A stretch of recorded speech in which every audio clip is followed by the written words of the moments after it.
Hey everybody, welcome to another episode of Voices of Edo. It's your boy Justin, and here on this wonderfully not produced at all video, I want to go briefly into the history of shigin. Had to make sure I was holding my book it right. So in the last one, I did this song about Mount Fuji, right? And I was thinking, I mentioned it about this, the conductor, and I'll go into this later about how this works. Maybe next week, hopefully next week. But I wanted to kind of, you know, give some background on what shigin is and a little bit of its history before I get into more of the techniques and stuff. So basically, what it is, I mentioned this before, but it's basically chanted poetry, right?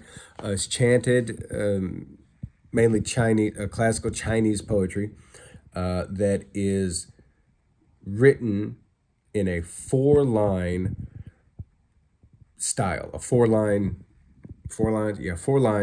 with each line having either 5 or 7 characters, usually.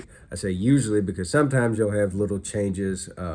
You'll have, and I'm looking down at one of the poems, you'll have like a mixture of shigin and imayo, which is another, like, it's just a separate singing style, a very Japanese singing style, or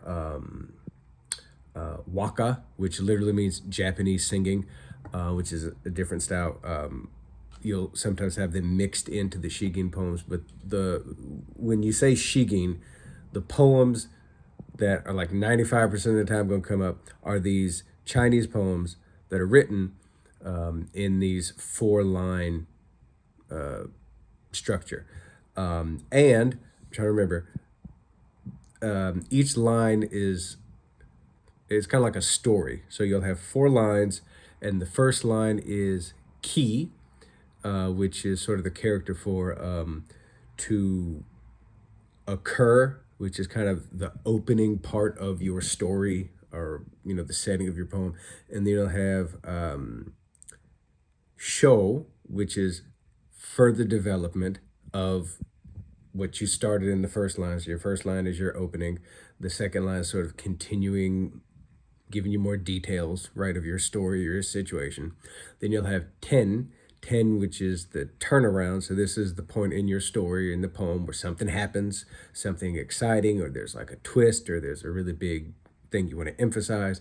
And then you'll have the ketsu. Ketsu is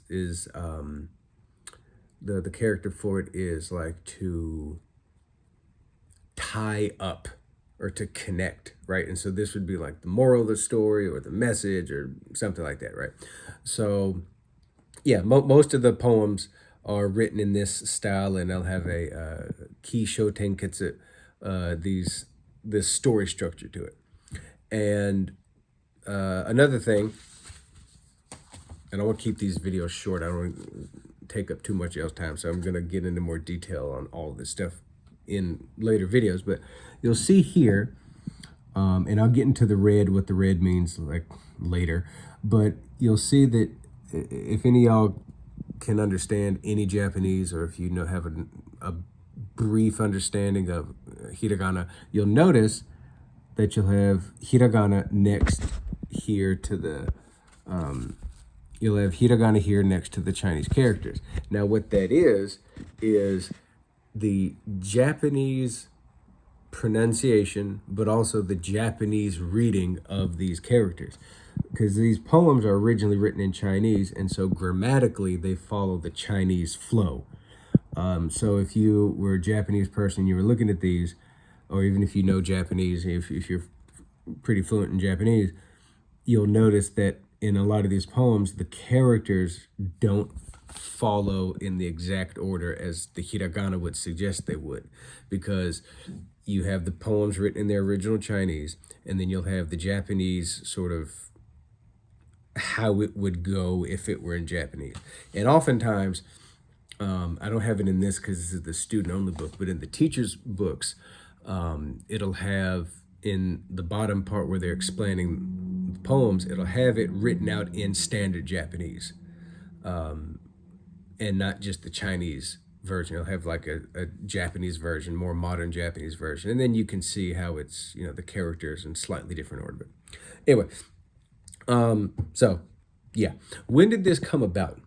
Right. So some of these poems are like, bro, like 300, 400 years old, right?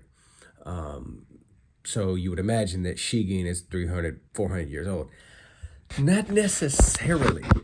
I'm doing some research on my styles website, and by the way, there's like a whole bunch of different shigin styles, and turns out that these poems came to Japan in like the what was it, the Nara era of Japan, which I think is like the 700s, I believe. So like well over 1,000, 1,300 years ago, these poems came. But they didn't start to become recited, chanted until around the Edo era. And the Edo era itself is like a huge gap of time. It's like 300 some odd years. You know what I mean?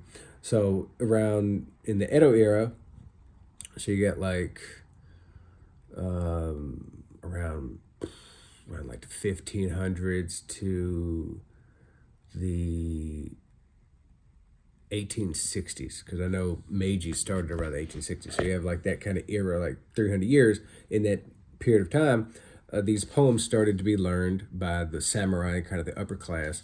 And then, you know, according to the website, my school's website, they started to recite these poems to kind of, you know, help you learn them.